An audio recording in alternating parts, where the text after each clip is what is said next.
आप देख रहे हैं वासुदेव ब्रेकिंग न्यूज़। जी नाजरीन, इमरान खान साहब का अडियाला जेल में तोशाखाना 2 का ट्रायल चल रहा है। इस हवाले से इसमें ज़मानत की दरख्वास्त इस्लामाबाद हाई कोर्ट में जल्द मुकर्रर करने के लिए एक दरख्वास्त दायर की गई थी, जिसमें बुशरा बीबी और इमरान खान के वकील जो हैं सलमान सफदर साहब, आज वो इस्लामाबाद हाई कोर्ट में आए और इमरान खान साहब की बहनें भी मौजूद थी।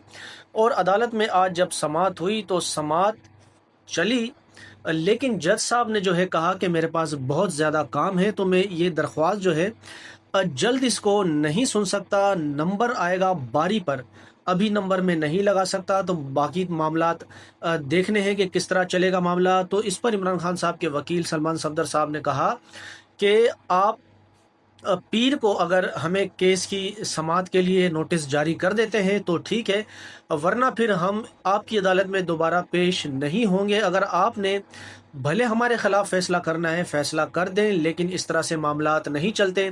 और जज साहब चैम्बर से चले गए। हालांकि इमरान खान साहब की बहनें और नईम हैदर पंजोता साहब काफ़ी देर तक बैठे रहे और उनसे इल्तिजा करते रहे कि आप पीर के दिन की तारीख़ दें ताकि ये समाअत जो है जल्द मुकर्रर की जा सके। लेकिन जज साहब, मिन्हाज शायद इनका नाम है, वो उठकर चले गए और उन्होंने कोई तारीख़ ना दी। और इमरान खान साहब के वकील सलमान सफदर ने मीडिया के नुमाइंदों से बात की कि इस्लामाबाद हाई कोर्ट में जजेस जो हैं वो अपनी तनख्वाह भी पूरी ले रहे हैं और जज भी पूरे हैं, लेकिन उसके बावजूद भी कोई काम नहीं कर रहे।